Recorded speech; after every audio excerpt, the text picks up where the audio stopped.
Olá, pessoal, boas-vindas ao Colab Trends. Eu sou Cláudio Cardoso e vou conduzir hoje uma entrevista com o vice-presidente da Forrecia, que é uma das sistemistas da Ford, da indústria Ford no mundo inteiro, Chefik Khoury. Ele estará diretamente de Troy, em Michigan, nos Estados Unidos.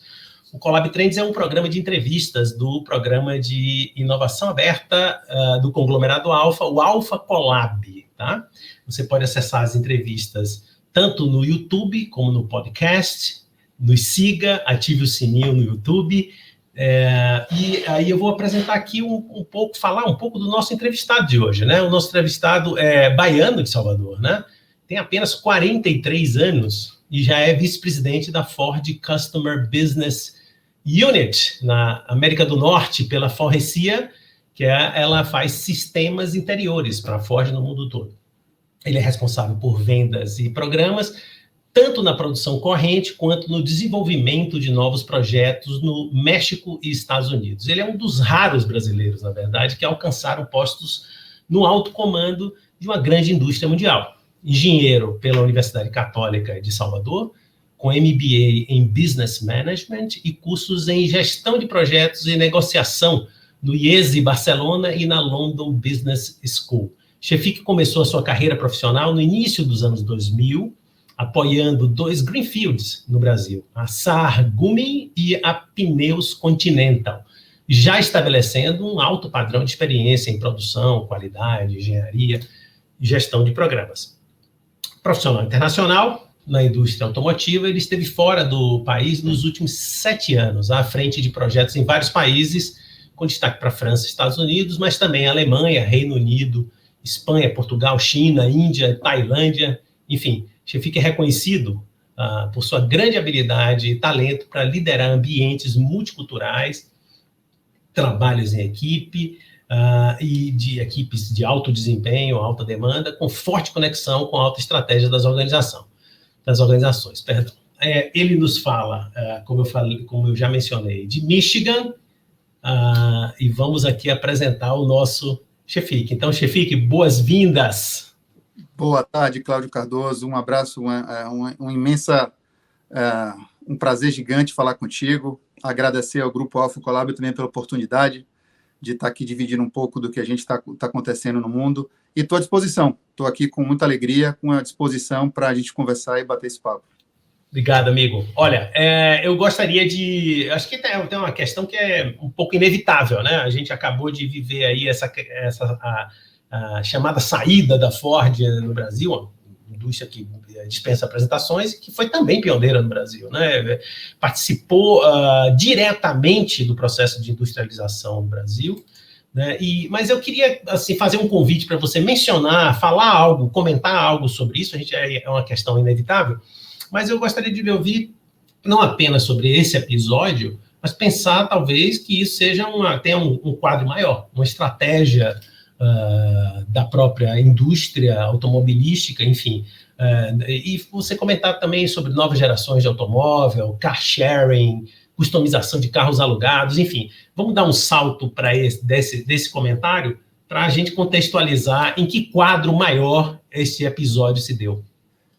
Interessante, Cláudio. E essa saída da Ford, a Ford é uma indústria que está há mais de 100 anos no Brasil. A Ford se instalou no Brasil em 1919, em São Paulo, então é mais de 100 anos produzindo carros no Brasil. Você imagina que uma decisão como essa, de fechar uma operação numa região, não é uma decisão que é tomada por um aspecto limitado. Você tem uma conjuntura de fatores que se envolvem nesse processo. Então, sem dúvida nenhuma, os aspectos locais de questão tributária, o custo Brasil, que todo mundo sempre bate, e é um ponto que precisa ser revisto, é um ponto que precisa ser trabalhado. Existe o incentivo fiscal, que faz parte do projeto, da decisão da Ford de ter ido para a Bahia, e isso é público. Nos últimos 20 anos sempre existe uma renovação e um acordo e uma negociação em relação à questão tributária.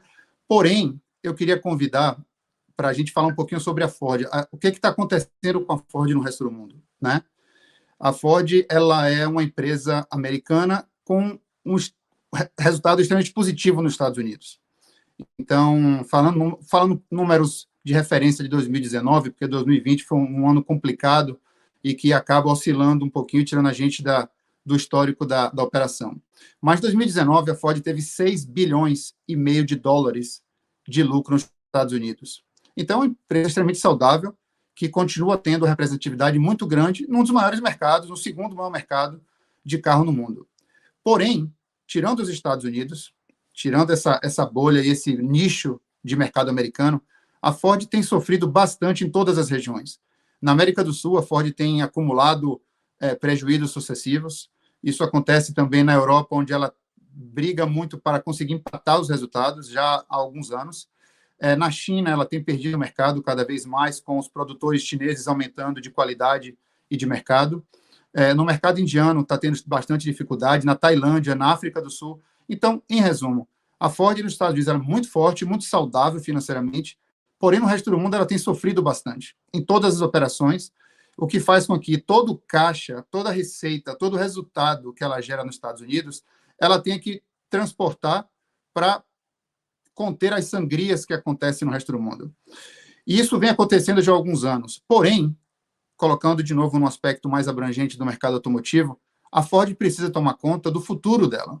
A gente percebe, foi parte da sua pergunta, Cláudio, que muito, muito bem colocado, o que está acontecendo com o mercado? Qual é a tendência? Como é que a Ford precisa se preparar para continuar sendo sustentável ao longo do tempo? Não é?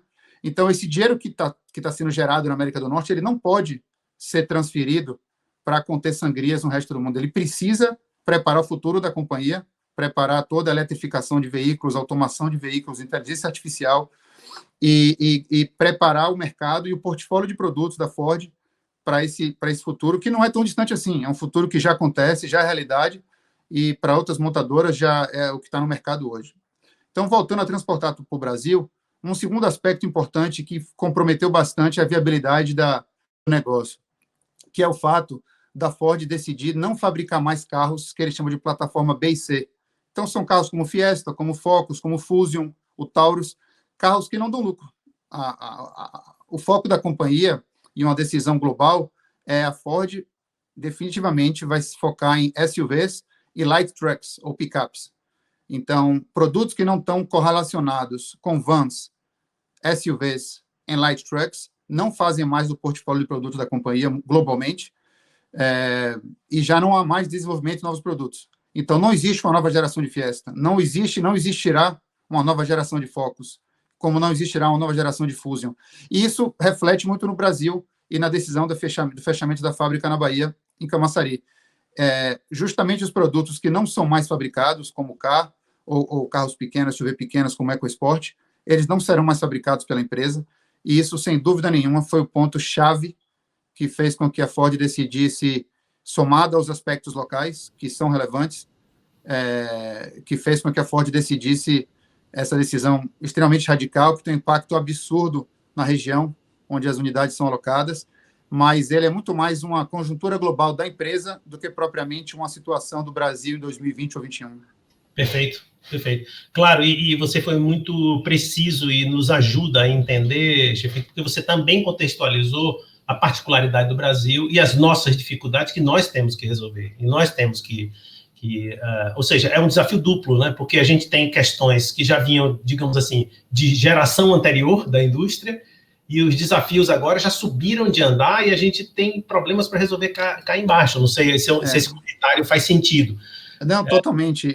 A Ford precisa realmente preparar o futuro dela, Cláudio, porque os produtos que a Ford tem hoje no mercado, que são produtos fantásticos, eles são produtos que têm um perfil americano. São SUVs gigantes, uma dimensão que no Brasil não comportaria, na Europa não comportaria. Você não consegue dirigir uma F-150 em Paris, em Frankfurt. Ele não cabe, não tem estacionamento, não tem garagem, não é adaptado à conjuntura europeia, à conjuntura chinesa e à conjuntura brasileira. Para ajudar o nosso ouvinte aqui, espectador, seria alguma coisa assim do tipo que a gente chama de cabine dupla maior ainda, né? Estendida, é uma caminhonete, é um carro excelente. Eu cheguei a dirigir um F-150 durante um ano, é muito bom, mas você precisa de espaço, você precisa ter uma estrutura adaptada para receber esse carro fantástico. Agora, o meu convite para a gente avançar, e você já deixou campos incríveis abertos, é o seguinte: a gente podia fazer uma reflexão aqui, logo no início, sobre a questão da mobilidade, né? Os desafios novos de mobilidade e, ao mesmo tempo, soluções que já emergiram e estão operacionais, como Uber, drone, Tesla. Você me ajudou, inclusive, numa pauta, eu não sei nem o que é isso, mas você me explica aí o que são os tubos futuristas da Hyperloop. Então, que eu sei que são trens, né, subterrâneos, enfim, já estão se pensando em soluções incríveis, e tem toda uma temática espetacular, que é mobilidade urbana, claro, são temas complementares, e a emergência dessas indústrias que hoje valem já fortunas e apontam para o futuro, né? Então, acho que é legal a gente fazer uma reflexão sobre mobilidade, né? Eu imagino que esse é o capital que vocês querem acumular para poder acompanhar, né? Não, sem dúvida. Eu acho que a indústria automotiva está passando por um processo de transição, sem dúvida nenhuma. O que será o futuro? É a pergunta do milhão, né? A pergunta que todo mundo quer entender. Eu acho que quem conseguir perceber os movimentos, quem perceber as tendências, é aí que estão as oportunidades. Existem estudos em todas as direções, existem uma série, eu vou citar alguns que são bastante interessantes e que geram curiosidade de quando é que isso vai estar disponível, como é que isso interfere na nossa vida. Então, eu selecionei algumas, 2 ou 3 que você comentou, que eu acho que são interessantes para a gente entender o que está vindo por aí, né? Primeiro é o car sharing, que você comentou na primeira pergunta, que é um tema um pouco mais conhecido, mas a pergunta é como isso vai interferir no mercado automotivo? O volume vai diminuir, já que agora os carros serão compartilhados, teremos menos carros no mundo, né? É uma tendência a diminuir a produção global. Então, também em números arredondados, o mundo hoje produz em torno de 80 milhões de carros por ano. 80 milhões por ano. O interessante desse número é que metade dele é entre a China e os Estados Unidos. 23 milhões por ano é na China, produzido, e 17, a depender um pouquinho do mercado do ano passado, com a pandemia, isso baixou um pouco, 16, 17 nos Estados Unidos. Então, de 80 no mundo, 40 é entre China e Estados Unidos. Então, o que vai ditar a velocidade e a tendência do que vai acontecer, sem dúvida nenhuma, são esses 2 países. Não tenho nenhuma dúvida disso.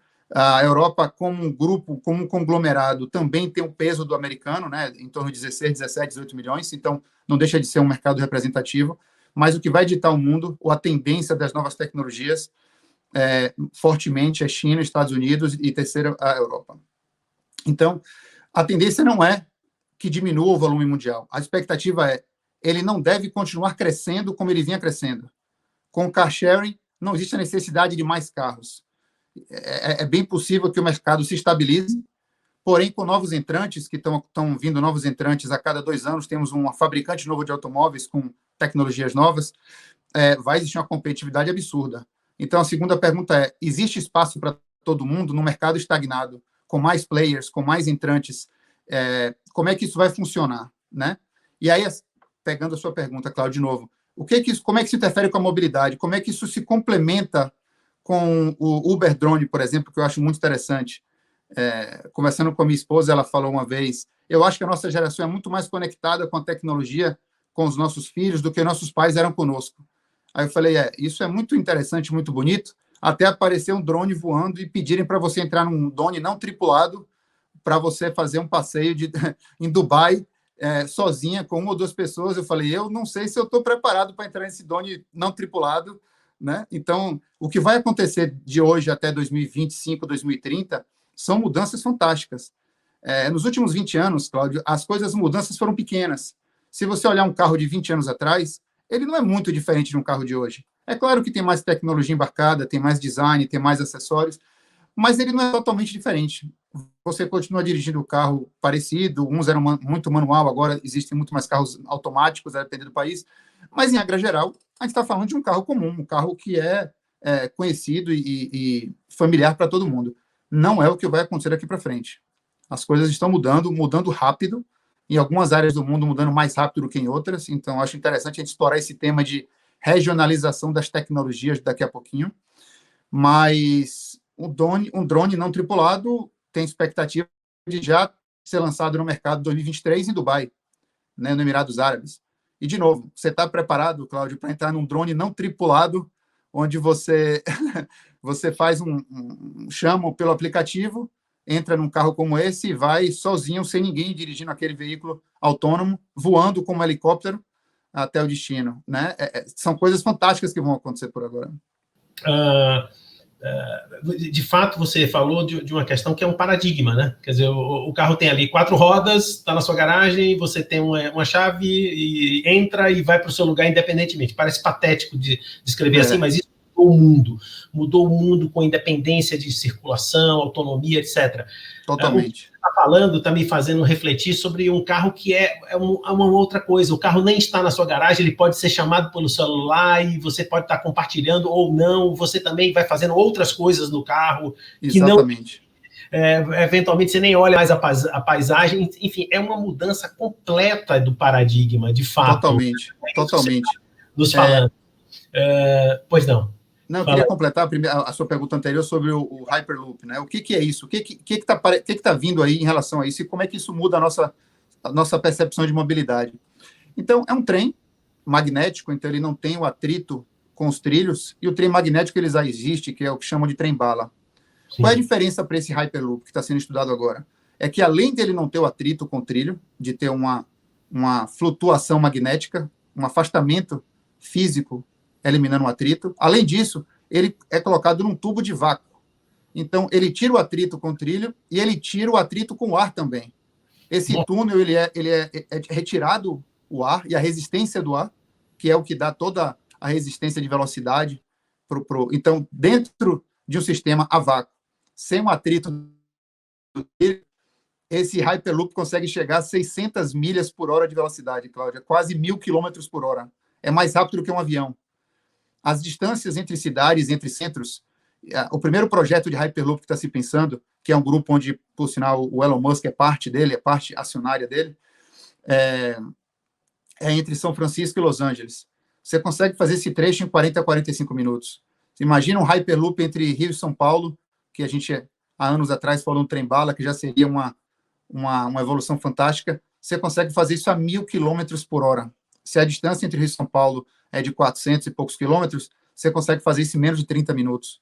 Então, você pode morar no Rio de Janeiro e trabalhar em São Paulo. São 30 minutos de deslocamento. Como é que isso interfere na nossa vida? E aí, voltando para o conceito de mobilidade. Quando você começa a ter drones não tripulados, quando você começa a ter Hyperloops, quando você começa a ter car sharing, veja o ecossistema de transporte e mobilidade que vai ser disponibilizado nos próximos 15 anos, 2025, 2035, 2040, eu acho que isso é uma realidade muito real. Isso vai acontecer, de novo, mais rápido ou mais devagar em determinados polos e regiões, mas isso é uma realidade muito, muito concreta e vai acontecer. Não é uma dúvida se vai acontecer, a dúvida é quando ela vai chegar a ser acessível para o público, para o grande público. Fantástico, viu? Olha, eu vou trazer de volta a questão da regionalização ainda, eu acho que para tornar ainda mais complexa a questão, né? Porque, se me permite, o comentário que você está fazendo olha, como é que fica, por exemplo, o abastecimento, sistema de posto de gasolina, estacionamento, toda a indústria de estacionamento? Nossa, é uma loucura, mas sem entrar por aí e já deixando isso ali reservado para o seu comentário, e tem a cara do nosso programa aqui, do Collab Trends, né, de tendências. Você falou da regionalização. Então, eu imagino que os impactos e as transformações dessa revolução do setor, dessa disrupção do setor, vai acontecer de forma razoavelmente desigual, né? Com certeza. Um dos comentários que você me fez há algum tempo é de que tem um impacto, por exemplo, mais ou menos cronológico entre China, Estados Unidos e Brasil de 10 a 15 anos. Tá? Verdade. Isso tudo tem a ver com marcos regulatórios, regras locais, cultura. Eu queria que você comentasse um pouco sobre essa visão, talvez estratégica, aí, que vocês têm aí no polo central da Ford-Forrecia, sobre a questão da regionalização. Como é que vocês estão pensando isso, né? Aliás, isso deve ter sido muito pensado recentemente, né, nessa centralização. Não, é verdade, Cláudio. A regionalização ela vai acontecer. Eu faço uma analogia bem pobre, mas acho que ela é representativa. Se a gente pensar um pouco há 20, 30 anos atrás, né? Sim. Quando você assistia um filme no cinema, esse filme demorava de chegar na televisão e nas fitas de VHS. Demorava 5, 7, 8 anos a depender do filme, né? Depois, e essa tecnologia de cinema e transferência para toda a parte de streaming que aconteceu, a gente fechou esse gap em relação ao resto do mundo. Então, um filme, ano passado, sai no cinema, na semana seguinte ele já está na Netflix ou na Amazon Prime. Se você quiser baixar, na semana seguinte ele já está disponível. Não existe mais gap entre o que existia de janela de tempo entre o Brasil e o resto do mundo para a gente receber essa tecnologia e esse produto ou esse serviço. Isso aconteceu na área automotiva também.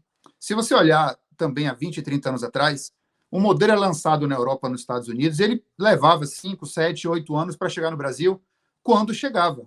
Porque muitas vezes o produto ele era adaptado, chegava uma caricatura do produto que era lançado lá fora, era o que era transferido para o Brasil. E já era uma grande novidade, já era uma grande coisa. Esse tempo na automotiva também foi diminuindo nos últimos anos. Chegaram situações onde 1 ou 2 anos separava apenas o lançamento de um carro global, uma plataforma global, na Tailândia, ou na Austrália e no Brasil, ou na Alemanha e no Brasil. A gente chegou a encurtar muito essa janela de tempo, ou de delay, de atraso entre o que acontece nos grandes polos e no Brasil. O que está acontecendo agora é uma nova geração de tecnologia. No momento que essa tecnologia tem uma disruptura, um investimento maciço é necessário. Toda a infraestrutura local, legislação, estrutura de rodovias, de abastecimento, como você bem colocou, toda isso se faz necessário revisitar todos esses aspectos, esse tempo vai aumentar de novo. Então, o Brasil vai voltar a trabalhar como a máquina do tempo, vai ficar afastado 10, 15 anos do que vai acontecer na China e nos Estados Unidos nos próximos anos. Pelo simples fato de não ter mercado, não ter uma demanda que justifique o tamanho do investimento, não ser prioridade pelo tamanho do mercado em comparação ao mercado global, e por não ter uma infraestrutura que consiga absorver essa demanda que vai ser necessária para fazer o pagamento, como eu falei, o payback de todo esse investimento. Então, isso vai acontecer sim. A China, sem dúvida, está na frente em relação à legislação. Fazendo algumas simulações bem rápidas para a gente entender do que eu estou falando um pouquinho. A tecnologia, a parte técnica, a parte de engenharia de um carro autônomo, ele já existe. Não existe mais receio de colocar um carro autônomo na rua e saber que ele é seguro. A estimativa é que um carro autônomo seja 100 vezes mais seguro do que um carro convencional com motorista. Existe um acidente hoje a cada 100 mil quilômetros rodados. Isso vai passar para 10 milhões de quilômetros rodados. Então, é 100 vezes mais seguro um carro autônomo hoje, em 2021, do que um carro dirigido por mim e por você, em geral. Então, ele é seguro. Entretanto, imagina o que vai acontecer quando um carro autônomo, que não tem motorista, atropelar e matar uma pessoa. Legalmente, quem responde por isso? É o fabricante do automóvel? É o dono da empresa que está operando aquele serviço? É o dono do carro que tá de repente, dormindo e comendo uma pizza no banco de trás? Essa pessoa, ele vai poder responder por um acidente, por uma eventual fatalidade de um carro autônomo? Quem responde por isso? Então, é complexa, que não tem resposta fácil, né? E existe um aspecto legal importante de legislação atrás disso, e a China vai sair na frente. Por quê? Porque a China ela é mais flexível, e ela é mais inovadora, ela é mais aberta a eventuais erros, ela é mais aberta a eventuais falhas no processo de aprendizado e de implementação, até que aquilo fique maduro e fique confiável. A China, semana passada, existe uma empresa chamada, que ninguém deve conhecer, o nome da empresa é TuSimple, TuSimple. É uma mistura um pouco de espanhol com inglês. A empresa de logística, ela conseguiu, depois de rodar alguns anos, caminhões autônomos. Então, até então, existia uma pessoa na cabine apenas por segurança. A empresa já operava com carros autônomos. Desde a semana passada, ela recebeu autorização para operar com 5 mil caminhões, uma frota de 5 mil caminhões, né? Sem lista. Absolutamente autônomo, 21 em janeiro, está acontecendo, é realidade, e a tecnologia não é um problema. O entrave hoje é a legislação, é o barateamento e o volume dessa tecnologia, e a legislação permitindo e autorizando que essas coisas aconteçam. Na Califórnia vai acontecer entrega de produtos, como entrega de pizza. O Uber está trabalhando fortíssimo nessa tecnologia de carros autônomos, porque imagina O custo principal do Uber hoje é o motorista. Se você tira o motorista da equação, o Uber barateia demais o custo fixo dele, o custo operacional. Então, é o que vai ditar o futuro, Cláudio, é a região que vai estar mais aberta ao erro eventual, ao processo de transição, e vai ter volume para pagar a tecnologia. Fantástico, viu? Aproveitando aí, eu acho que tem um tema lateral a isso, que é a questão de carro elétrico, né? Eu me lembro que há alguns meses, nós dois trocando mensagens, a gente comentou sobre o prefeito de Montreal, no Canadá, sobre a questão de eletrificação dos carros, né? E eu conheço muito pouco da indústria, mas eu sei que você tem as soluções, pelo menos duas, né? Eu imagino que tem várias vertentes, mas tem um carro que é inteiramente elétrico e um carro que é a multicélula, não sei como é que vocês chamam isso direito. Exatamente. Mas a questão que me chama a atenção é aqui no Brasil, e eu acho que tem muito a ver com isso que você trouxe, que é fantástico, né? Quer dizer, houve uma aproximação do tempo, uma diminuição do atraso de chegada de algumas indústrias, e agora a gente vai assistir, muito provavelmente, uma expansão novamente, ou seja, o atraso vai voltar a ser mais notável. Isso.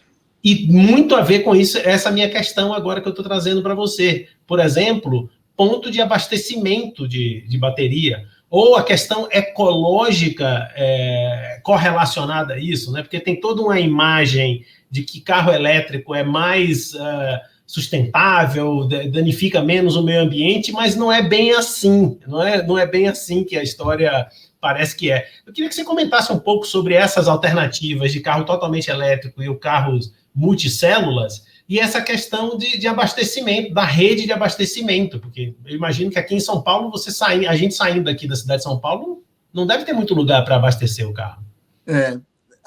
Para fazer um apanhado rápido, existem basicamente 3 formas de carros elétricos. Existe o carro híbrido, que ele tem os 2 motores, a combustão e elétrico. Então, nesse carro, você não tem uma tomada, você não carrega a bateria. A bateria é recarregada com o próprio giro do motor a combustão e a própria operação do veículo, né? Então, ora o carro trabalha com gasolina, enfim, o combustível, e a hora ele trabalha com a bateria elétrica, que é autorrecarregável, que chamamos de carros híbridos, e temos muitos no Brasil e no mundo inteiro. E temos agora o carro que chama de BEV, que é o Battery Electric Vehicle. É o carro a bateria, é o carro da Tesla, né? Para exemplificar. É o carro que não tem motor a combustão. Você precisa botar uma tomadinha e recarregar sua bateria. Tem carros que têm entre 300 e 500 milhas de autonomia, então isso dá entre 500 quilômetros e 800 quilômetros, mais ou menos, de autonomia, a depender do modelo, a depender do fabricante. E tem o carro que é chamado de Full Cell Electrical Vehicle. O que é Full Cell? É a célula de hidrogênio líquido, né? Que vai ser abastecido basicamente como a gente abastece hoje. Você vai parar numa estação, um posto de gasolina adaptado, não exatamente o que a gente tem hoje. Você vai abastecer com células de hidrogênio o seu carro. Então, existe um tanque de hidrogênio líquido e existe também uma bateria. Então, o hidrogênio líquido ele vai gerar eletricidade para carregar a sua bateria dentro do carro e você vai andar com o carro elétrico. Então, todos os 3 são elétricos, porém, existem tecnologias e vantagens e desvantagens em cada um dos conceitos. Quando a gente fala em carro elétrico, todo mundo pensa no carro BEV, Battery Electric Vehicle. Todo mundo pensa nele e é o que todo mundo acha que vai ser o futuro e é o que a Tesla vem vendendo e realmente tendo resultados globais fantásticos. Porém, existem algumas restrições ainda nessa tecnologia. Vai ser essa tecnologia que vai crescer e dominar o mundo? Não tem exatamente uma clareza 100% no mercado. Existe uma tendência forte, sem dúvida é uma tendência que vai acontecer. Todas as montadoras estão se adaptando a isso. Então, a Ford já tem um carro lançado. Quem tiver curiosidade, é um carro fantástico, chama de Mach-E, Mach é a velocidade da luz, né? Mach-E, M-A-C-H-I, letra E, fabricado no México, que é a marca da Mustang, que ele é 100% elétrico. A GM está lançando diversos modelos elétricos, a BMW, todas as montadoras vão lançar carros BEV. E existe também montadoras lançando carro Full Cell Electric FCEV, que são, como eu falei, carros de hidrogênio, que vão gerar energia para carregar a bateria, que vai fazer a propulsão do carro elétrico. Qual é a vantagem principal, se eu fizer em poucas palavras, do carro elétrico e do carro de full cell? Quais são as diferenças e vantagens, né? O carro elétrico, ele tem a questão do meio ambiente, e aí, por que existe uma questão nessa questão do meio ambiente? Porque depende de como você carrega essa bateria. Como é que essa energia elétrica, como é que ela é gerada? Ela é gerada através de uma usina atômica, ela é gerada através de uma termoelétrica, ela é gerada através de uma placa solar, de uma eólica. Depende muito de onde ela vem. Se ela vier de uma energia limpa, aí sim toda a cadeia é limpa. Se ela vier de uma energia suja, não necessariamente um carro elétrico vai estar trazendo benefícios para o meio ambiente. Depende muito de onde é que essa energia vem, né? Quais são as limitações? No Brasil, trazendo para o Brasil, de fato, Cláudio, eu acho que a gente tem em torno de 110 e 120 unidades de abastecimento elétricos hoje no Brasil. Então, é muito limitado. Para você carregar na sua casa, na sua garagem de noite, você não vai sentir o impacto. Você chega em casa, coloca o seu carro na tomada, de noite ele carrega, 1, 2, 3 horas de carregamento, de noite ele está com o tanque cheio, você consegue fazer o seu dia a dia numa boa. Porém, se você for viajar com o seu carro, se você quiser fazer um passeio um pouco maior para o interior de São Paulo, você vai, mas não sabe se volta. Onde é que eu vou carregar esse carro na volta? Né? A depender da distância para onde você vai, a estrutura não existe. Então, é um limitante muito grande. Você não pode fazer uma compra de um carro. Hoje, no Brasil, tem poucos modelos 100% elétricos, BEV. Mas um carro no Brasil que é muito caro. Não existe modelos no Brasil com menos de 200 mil, 230 mil reais. Sim. Carros elétricos hoje. Então, ele é muito caro, ele tem vantagens e conceitos novos, porém, ele vai te trazer limitações também, né? Então, ou a gente prepara e aparelha a estrutura do país para receber essa tecnologia, ou vai ter uma resistência muito grande do consumidor em fazer um investimento altíssimo para um carro que vai te trazer mais limitações do que você tem hoje. Perfeito, perfeito. Né? Sim, fantástico, cara. E o full cell, também rapidamente, a vantagem é a autonomia. Você não tem é como o diesel. O motor a diesel, você consegue rodar 1.000 quilômetros com tanque de carro a diesel. Na Europa, de carro a diesel é muito comum. Eu tinha um Peugeot 508 na Europa, eu enchi o tanque e ele rodava 1.400 quilômetros com o tanque. Nossa! O tanque tem né, fantástico, fantástico. Aqueles táxis Mercedes são tradicionais em toda a Europa, né? São indestrutíveis aqueles carros. O motor dura a vida inteira, né? O carro vai ficar velho e o motor tá bom. Então, o full cell tem essa vantagem. O full cell tem uma autonomia muito grande. É a primeira vantagem. A segunda vantagem é que a energia do carro está no hidrogênio líquido, não está na bateria, não está armazenado na bateria. Então, a bateria é muito pequena. A vida útil dela não é um problema e o custo dela não é tão grande quanto no carro elétrico. Então, a rede de abastecimento é mais fácil, ela não precisa de estações elétricas espalhadas pelo Brasil inteiro. Ela é basicamente um posto de gasolina adaptado, né, com algumas considerações, mas ela é mais fácil de migrar e tem uma autonomia muito maior, liberdade para o consumidor muito maior do que teria um carro com bateria elétrica. E aí o último comentário é que vai acontecer também, né? É uma dúvida? Não é uma dúvida. O carro elétrico ele é fato, ele vai estar acontecendo. A General Motors do Brasil já anunciou publicamente que não fabrica mais, a partir de 2035, não fabrica mais motor a combustão no Brasil. Então, é um caminho, e vem muito forte. Todas as montadoras estão migrando para isso. É um caminho sem volta. Mas enquanto nos Estados Unidos, Europa e China isso está acontecendo agora, nos próximos 5 anos, o Brasil vai acontecer nos próximos 15 anos. Tá, é uma previsão fantástica. Olha, Chefik, eu acho que eu passaria aqui um tempo bem maior com você, porque é um mundo fascinante, né, cara? É um mundo de uma transformação com impacto de infraestrutura e impacto social espetacular. Então, eu queria deixar aqui uma última questão para falar algo que é fundamental para todos nós que trabalhamos em várias indústrias, que é trazer o cliente para o centro. Né? Eu queria ouvir como é que vocês aí, de Forrecia, você é um sistemista, né? Interior. Você pensa o tempo inteiro em cliente, eu sei que deve ser a sua obsessão, né? Como o cliente se sente confortável, para não ter ruído em painel, deve ser uma loucura isso, a sua vida, né?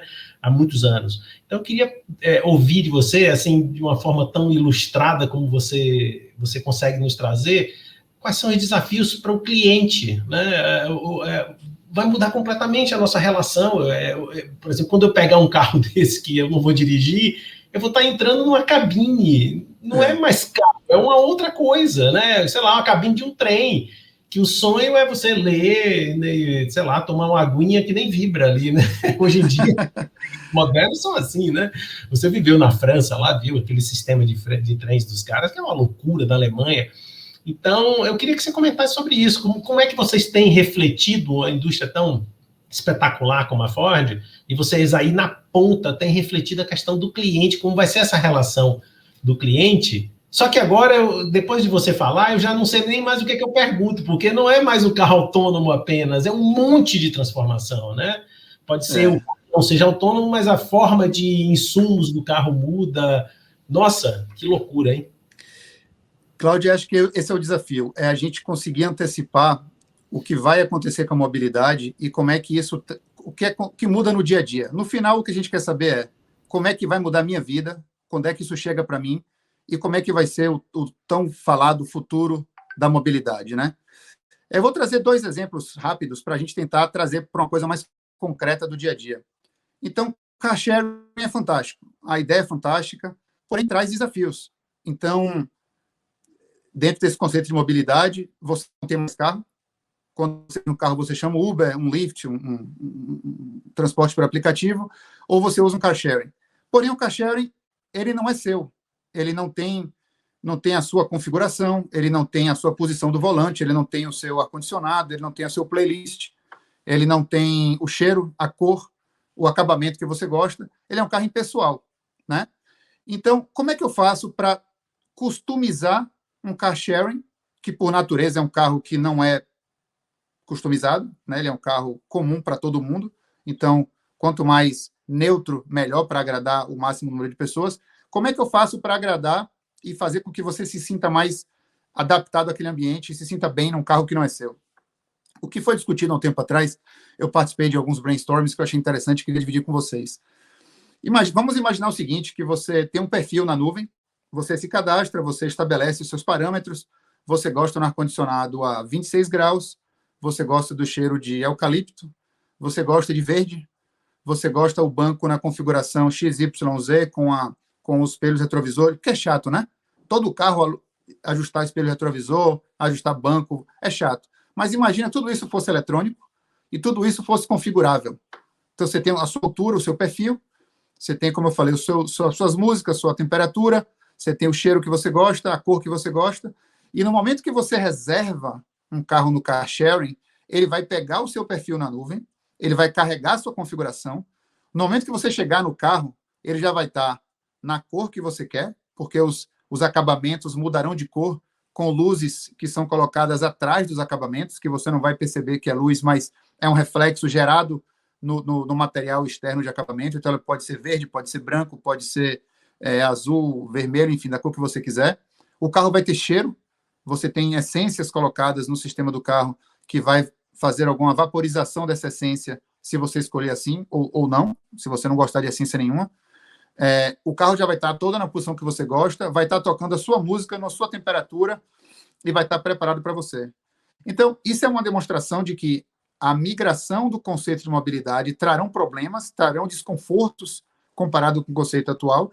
E onde é que a gente entra aí? A gente entra propondo soluções para isso, né?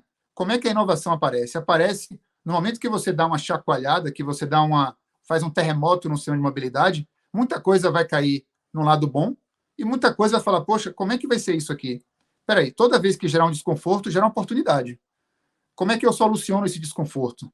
Como é que eu compenso esse momento de como é que vai ser isso? Olha uma oportunidade aparecendo. A solução, acho que passa por aí, né? E o outro conceito que você comentou, que é exatamente isso, quando eu tiver um carro autônomo, o que eu vou fazer? Eu não estou mais dirigindo o carro. Eu não estou mais focado e concentrado na direção do veículo. Então, você vai poder dormir, você vai poder assistir um filme, fazer qualquer tipo de entretenimento, você pode trabalhar, ou você pode simplesmente girar a cadeira e fazer uma sala de estar dentro do seu carro, né? Todo o ambiente interno terá que ser adaptado para tudo isso.